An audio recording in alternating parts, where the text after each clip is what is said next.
ओम शांति। बाबा के महावाक्य हैं 10 फरवरी 2024 के। बाबा की मुख्य शिक्षा है, मीठे बच्चे आत्म अभिमानी बनने का अभ्यास करो तो दैवी गुण आते जाएंगे। मीठे बच्चे आत्म अभिमानी बनने का पुरुषार्थ करो, अभ्यास करो तो दैवी गुण आते जाएंगे, विकारी ख्यालात समाप्त हो जाएंगे, अपार खुशी रहेगी। प्रश्न है, अपनी चलन को सुधारने व अपार खुशी में रहने के लिए कौन सी बात सदा स्मृति में रखनी है? अपनी चलन को सुधारने व अपार खुशी में रहने के लिए कौन सी बात सदा स्मृति में रखनी है? तो बाबा जवाब दे रहे हैं, सदा स्मृति रहे कि हम दैवी स्वराज्य स्थापन कर रहे हैं। हम दैवी स्वराज्य स्थापन कर रहे हैं। हम मृत्यु लोक को छोड़ अमर लोक में जा रहे हैं। इससे बहुत खुशी रहेगी। चलन भी सुधरती जाएगी, क्योंकि अमर लोक नई दुनिया में जाने के लिए दैवी गुण जरूर चाहिए। स्वराज्य के लिए बहुतों का कल्याण भी करना पड़े, सबको रास्ता बताना पड़े। बच्चों को अपने को यहाँ का नहीं समझना चाहिए। तुमको मालूम हुआ है, हमारा जो राज्य था, जिसको राम राज्य व सूर्यवंशी राज्य कहते हैं, उसमें कितनी सुख शांति थी। हाँ, अब हम फिर से देवता बन रहे हैं। पहले भी बने थे। हम ही तो सर्वगुण संपन्न, 16 कला संपूर्ण निर्विकारी, संपूर्ण अहिंसक दैवी गुण वाले थे। हम अपने राज्य में थे, अभी रावण राज्य में है। हम अपने राज्य में बहुत बहुत सुखी थे। तो अंदर में बहुत खुशी और निश्चय होना चाहिए, क्योंकि तुम फिर से अपनी राजधानी में जा रहे हो। रावण ने तुम्हारा राज्य छीन लिया है। तुम जानते हो, हमारा अपना सूर्यवंशी राज्य था। हम राम राज्य के थे। हम ही तो दैवी गुण वाले थे। हम ही बहुत बहुत सुखी थे। फिर रावण ने हमारा राज्य भाग्य छीन लिया। अब बाप आकर अपना और पराये का राज समझाते हैं। आधा कल्प हम राम राज्य में थे, फिर आधा कल्प हम रावण राज्य में रहे। बच्चों को हर बात का निश्चय हो तो खुशी में रहें और चलन भी सुधरे। अब पराये राज्य में हम बहुत दुखी हैं।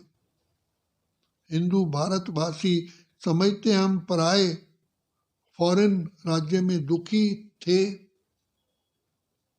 अब सुखी हैं अपने राज्य में, परंतु ये है अल्पकाल कांग विष्टा समान सुख। तुम बच्चे अभी सदा काल के सुख की दुनिया में जा रहे हो। तुम बच्चों को अंदर बहुत बहुत खुशी रहनी चाहिए। ज्ञान में नहीं है तो जैसे पत्थर बुद्धि है, ठिक्कर पत्थर बुद्धि है। तुम बच्चे जानते हो, हम अवश्य अपना राज्य ले लेंगे। इसमें तकलीफ की तो कोई बात ही नहीं है। राज्य लिया था, फिर आधा कल्प राज्य किया, फिर रावण ने हमारी कला काया ही चट कर दी। कोई अच्छे बच्चे की जब चलन बिगड़ जाती है तो कहा जाता है, तुम्हारी कला काया चट हो गई है क्या? ये है बेहद की बात है। समझना चाहिए, माया ने हमारी कला काया चट कर दी है, हम गिरते ही आए। अब बेहद का बाप दैवी गुण सिखलाते हैं तो खुशी का पारा चढ़ना चाहिए।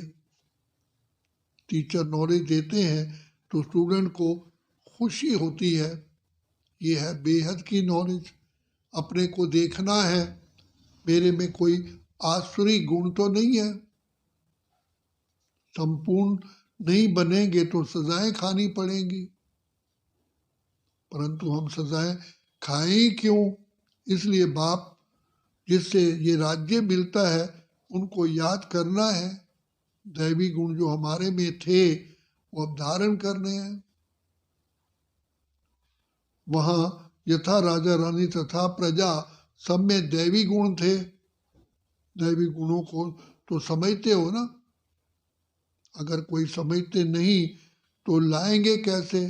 गाते भी हैं सर्वगुण संपन्न, 16 कला संपूर्ण, संपूर्ण निर्विकारी, संपूर्ण हिंसक, मर्यादा पुरुषोत्तम। तो पुरुषार्थ कर ऐसा बनना है।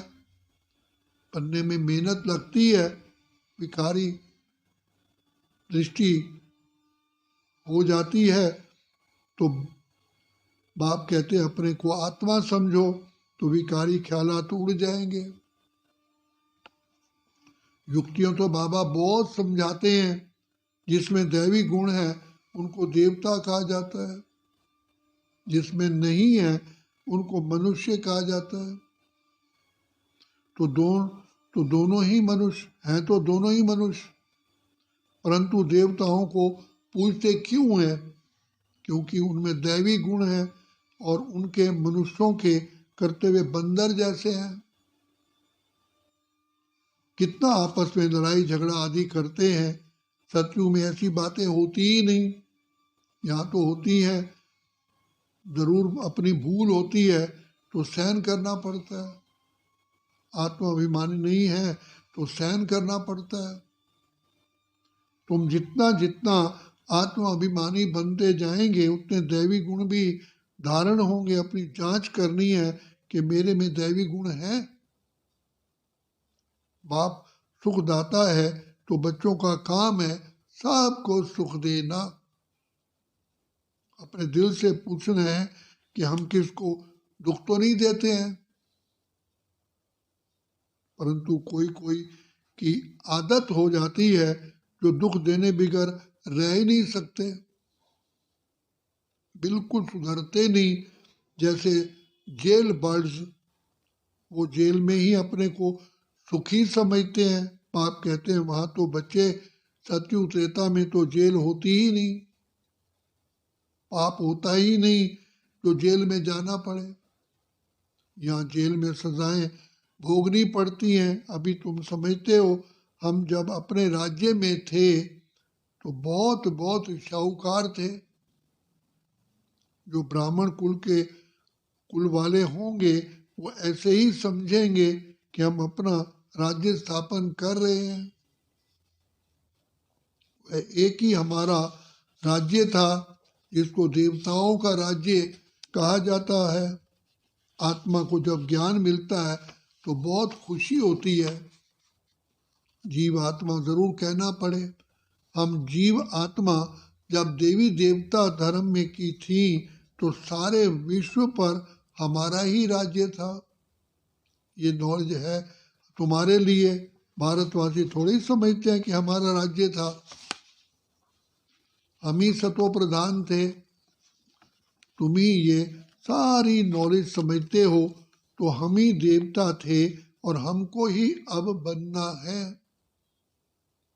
बल विघ्न भी पड़ते हैं, परंतु तुम्हारी दिन प्रतिदिन उन्नति होती ही जाएगी। तुम्हारा नाम मशहूर होता जाएगा, बाला होता जाएगा। सब समझेंगे ये अच्छी संस्था है, अच्छा काम कर रहे हैं, रास्ता भी बहुत सहज बताते हैं। कहते हैं तुम ही सतो प्रधान थे, देवता थे, अपनी राजधानी में थे, अब तमो प्रधान बने हो और तो कोई अपने को रावण राज्य में समझते ही नहीं है। तुम बच्चे जानते हो हम कितने स्वच्छ थे, श्रेष्ठ आत्माएं थे, पवित्र आत्माएं थे। अब तुच्छ बने हैं। पुनर्जन्म लेते लेते पारस बुद्धि से पत्थर बुद्धि बन पड़े हैं। अब हम अपना राज्य स्थापन कर रहे हैं तो तुमको उछलना चाहिए, खुशी होनी चाहिए, पुरुषार्थ में लग जाना चाहिए, उमंग आना चाहिए। जो कल पहले लगे होंगे, जो क्लब पहले वाले पहले लगे होंगे, अब भी लगेंगे जरूर। नंबरवार पुरुषार्थ अनुसार हम अपना दैवी राज्य स्थापन कर रहे हैं, ये भी तुम घड़ी घड़ी भूल जाते हो। नहीं तो अंदर बहुत खुशी रहनी चाहिए। एक दो को यही याद दिलाओ कि मन मना भव। बाप को याद करो, जिससे ही आप राजाई लेते हैं। ये कोई नई बात नहीं है। कल्प कल्प हमको बाप श्रीमत देते हैं, जिससे हम दैवी गुण धारण करते हैं। नहीं तो सजाएं खाकर फिर कम पद पाएंगे। ये बड़ी भारी लॉटरी है। अब पुरुषार्थ कर ऊंच पद पाया तो कल्प कल्पांतर ही पाते रहेंगे। बाबा कितना सहज समझाते हैं मीठे बच्चे। प्रदर्शनी में भी यही समझाते रहो कि तुम भारतवासी ही देवताओं की राजधानी के थे, फिर पुनर्जन्म लेते लेते सीढ़ी नीचे उतरते उतरते ऐसे बने हो। कितना सहज बाबा बतलाते हैं। सुप्रीम बाप, सुप्रीम टीचर, सुप्रीम गुरु है ना। तुम कितने ढेर स्टूडेंट्स हो, दौड़ी लगाते रहते हो। ये आंतरिक दौड़ है। बाबा भी लिस्ट मांगते रहते हैं, कितने निर्विकारी पवित्र बने हैं।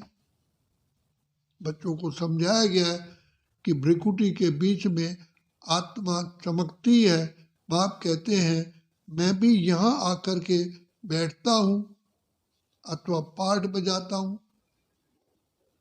मेरा पार्ट ही है पतितों को पावन बनाना। ज्ञान का सागर हूँ। बच्चे पैदा होते हैं, कोई तो बहुत अच्छे होते हैं, कोई खराब भी निकल पड़ते हैं। फिर आश्चर्यवत सुनंती कथंती भागंती हो जाते हैं। अरे माया, तुम कितनी प्रबल हो। फिर भी बाप कहते हैं, भगंती होकर भी फिर कहाँ जाएंगे। यही एक बाप तारने वाला है। एक बाप है सदगति दाता। बाकी इस ज्ञान को कोई तो बिल्कुल जानते ही नहीं। जिसने कल्प पहले माना है वही मानेंगे। इसमें अपनी चलन को बहुत बहुत सुधारना पड़ता है, सर्विस करनी पड़ती है। बहुतों का कल्याण करना है, बहुतों को जाकर रास्ता बताना है, बहुत बहुत मीठी जबान से समझाना है कि तुम भारतवासी ही विश्व के मालिक थे। अब फिर तुम इस प्रकार से अपना राज्य ले सकते हो। ये तो तुम समझते हो। बाप जो समझाते हैं ऐसा कोई समझा ना सके, फिर भी चलते चलते माया से हार खा लेते हैं। बाबा खुद कहते हैं, मीठे बच्चों, विकारों पर जीत पाने से ही तुम जगत जीत बनोगे। ये देवता है, बच्चे जगत जीत बने हैं ना। जरूर उन्होंने ऐसा कर्म किया है। बाप ने कर्मों की गति भी बताई है। रावण राज्य में कर्म विकर्म ही होते हैं। राम राज्य में कोई कर्म अकर्म होते हैं। मूल बात है काम पर जीत पाकर जगत जीत बनने की। बाप को याद करो, अब वापिस घर जाना है। हमको संपूर्ण 100% निश्चय है कि हम अपना राज्य लेकर के ही छोड़ेंगे। परंतु राज्य यहाँ नहीं करेंगे। राज्य यहाँ राज्य लेते हैं, राज्य करेंगे अमरलोक में। अब मृत्यु लोक और अमरलोक के बीच में है, ये भी भूल जाते हैं। इसलिए बाप घड़ी घड़ी याद दिलाते हैं, मीठे बच्चे, अब ये पक्का निश्चय है कि हम अपनी राजधानी में जाएंगे। ये पुरानी राजधानी खत्म जरूर होनी ही है। अब नई दुनिया में जाने के लिए दैवी गुण जरूर धारण करने हैं। अपने से बातें करनी है, अपने को आत्मा समझना है, क्योंकि अभी हमको वापिस जाना है। तो अपने को आत्मा भी अभी ही समझना है, फिर कभी वापिस थोड़ी जाना है। जो ये ज्ञान मिलेगा। वहाँ 5 विकार ही नहीं होंगे जो हम योग लगाएं। योग तो इस समय लगाना होता है पावन बनने के लिए। वहाँ तो सब सुधरे हुए हैं, फिर धीरे धीरे कला कम होती जाती है। ये तो बहुत सहज है।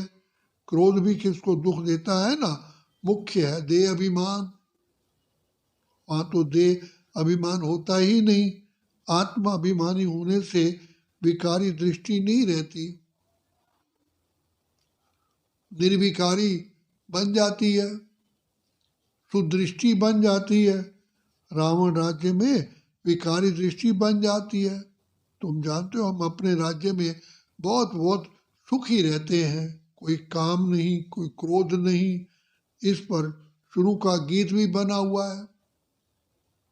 वहाँ ये विकार होते ही नहीं। हमारी अनेक बार ये हार और जीत हुई है। सतयुग से कलयुग तक जो कुछ हुआ है वो फिर रिपीट होना ही है। बाप अथवा टीचर के पास जो नॉलेज है वह तुमको सुनाते रहते हैं। ये रूहानी टीचर भी वंडरफुल है। ऊंचे से ऊंचा भगवान, ऊंच से ऊंच टीचर भी है और हमको भी ऊंच से ऊंच देवता बनाते हैं। तुम खुद देख रहे हो बाप कैसे देवी दैवी दुनिया स्थापन कर रहे हैं। तुम खुद ही देवता बन रहे हो। अभी तो सभी अपने को हिंदू कहते रहते हैं। उन्हों को भी समझाया जाता है कि वास्तव में आदि सनातन देवी देवता धर्म है और सबका धर्म चलता रहता है। ये एक ही देवी देवता धर्म है जो प्रायलोप हो गया है। ये तो बहुत पवित्र धर्म है। इन जैसा पवित्र धर्म कोई होता ही नहीं। अब पवित्र ना होने कारण कोई भी अपने को देवता कहला नहीं सकते। तुम समझा सकते हो कि हम ही आदि सनातन देवी देवता धर्म के थे, तब तो देवताओं को पूजते हैं। क्राइस्ट को पूजने वाले क्रिश्चियन ठहरे, बुद्ध को पूजने वाले बोधि ठहरे, देवताओं को पूजने वाले देवता ठहरे। फिर अपने को हिंदू क्यों कहलाते हो? युक्ति से समझाना है। सिर्फ कहेंगे हिंदू धर्म धर्म नहीं है तो बिगड़ेंगे। बोलो हिंदू आदि सनातन धर्म के थे तो कुछ समझे कि आदि सनातन धर्म तो कोई हिंदू नहीं है। आदि सनातन अक्षर ठीक है, देवता पवित्र थे, ये अपवित्र हैं, इसलिए अपने को देवता नहीं कहला सकते। कल्प कल्प ऐसे होता है। इनके राज्य में कितने शाहूकार थे, अब तो कंगाल बन पड़े हैं। वह पद्मपति थे। बाबा युक्तियाँ बहुत अच्छी देते हैं। पूछा जाता है तुम सतयुग में रहने वाले हो या कलयुग में? कलयुग के हो तो जरूर नरकवासी हो। सतयुग में रहने वाले तो स्वर्गवासी देवता ही होंगे। ऐसा प्रश्न पूछेंगे तो समझेंगे कि प्रश्न पूछने वाला जरूर खुद ट्रांसफर कर देवता बना सकते होंगे, और तो कोई पूछ ही नहीं सकते। वह भक्ति मार्ग ही अलग है। भक्ति का फल क्या है? वो है ज्ञान। सतयुग त्रेता में भक्ति होती ही नहीं। ज्ञान से आधा कल्प दिन, भक्ति से आधा कल्प रात। मानने वाले होंगे तो मानेंगे, ना मानने वाले होंगे तो ज्ञान को भी नहीं मानेंगे, तो भक्ति को भी नहीं मानेंगे। सिर्फ पैसा कमाना ही जानते हैं। तुम बच्चे तो योग बल से अब राजाई स्थापन कर रहे हो श्रीमत पर। फिर आधा कल्प के बाद राज्य गंवाते भी हो। ये चक्र चलता ही रहता है। अच्छा मीठे मीठे सिकिलदे बच्चों प्रति मात पिता बाप दादा का याद प्यार और गुड मॉर्निंग। रूहानी बाप की रूहानी बच्चों को नमस्ते। हम रूहानी बच्चों की रूहानी बाप दादा को याद प्यार, गुड मॉर्निंग और नमस्ते। धारणा के लिए मुख्य सार है, बहुतों का कल्याण करने के लिए अपनी जबान बहुत मीठी बनानी है। मीठी जबान से सर्विस करनी है, सहनशील बनना है। कर्मों की गहन गति को समझ विकारों पर जीत पानी है। जगत जीत देवता बनना है। आत्म अभिमानी बन विकारी दृष्टि को निर्विकारी दृष्टि बनाना है। आत्म अभिमानी बन विकारी दृष्टि को निर्विकारी बनाना है। वरदान है, श्रेष्ठ कर्म द्वारा दिव्य गुण रूपी प्रसाद बांटने वाले। श्रेष्ठ कर्म द्वारा दिव्य गुणों रूपी प्रसाद बांटने वाले फरिश्ता सो देवता भव। वर्तमान समय चाहे अज्ञानी आत्माएं हैं चाहे ब्राह्मण आत्माएं हैं, दोनों को अवस्था गुणदान की है। तो अब इस विधि को स्वयं में व ब्राह्मण परिवार में तीव्र बनाओ। ये दिव्य गुण सबसे श्रेष्ठ प्रभु प्रसाद है। इस प्रसाद को खूब बांटो। जैसे स्नेह की निशानी एक दो को टोली खिलाते हो, ऐसे दिव्य गुणों की टोली खिलाओ तो इस विधि से फरिश्ता सो देवता बनने का लक्ष्य सहज सब में प्रत्यक्ष दिखाई देगा। जैसे स्नेह की निशानी एक दो को टोली खिलाते हो, ऐसे दिव्य गुणों की टोली खिलाओ तो इस विधि से फरिश्ता सो देवता बनने का लक्ष्य सहज सब में प्रत्यक्ष दिखाई देगा। स्लोगन है, योग रूपी कवच को पहन करके रखो। योग रूपी कवच को पहन कर रखो तो माया रूपी दुश्मन वार कर ही नहीं सकता।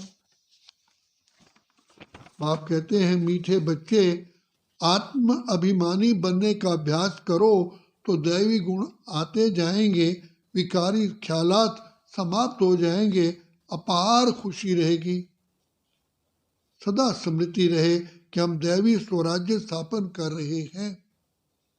हम मृत्यु लोक को छोड़ अमर लोक में जा रहे हैं। इससे बहुत बहुत खुशी रहेगी, चलन भी सुधरती जाएगी, क्योंकि अमर लोक नई दुनिया में जाने के लिए दैवी गुण जरूर चाहिए। स्वराज्य के लिए बहुतों का कल्याण भी करना पड़े, सबको रास्ता बताना पड़े। अब बाप कहते हैं, मीठे बच्चे मधुरता के गुण को धारण करके मधुसूदन शिव बाबा का नाम प्रसिद्ध करो। उसके लिए बाबा इशारा देते हैं, मधुरता ऐसी विशेष धारणा है जो कड़वी धरती को भी मधुर बना देती है। बाप के 2 अक्षर बोल से आप भी परिवर्तन हुए हो। बाप के 2 मधुर बोल से आप भी परिवर्तन हुए हो। मीठे बच्चे, तुम मीठी शुद्ध आत्मा हो। इन्हीं 2 मधुर बोल और मीठी दृष्टि ने आपकी जीवन बदल दी। तो ऐसी मधुरता धारण कर औरों को भी मधुर बनाओ। मधुरता धारण कर औरों को भी मधुर बनाओ। अच्छा, ओम शांति, ओम शांति, ओम शांति।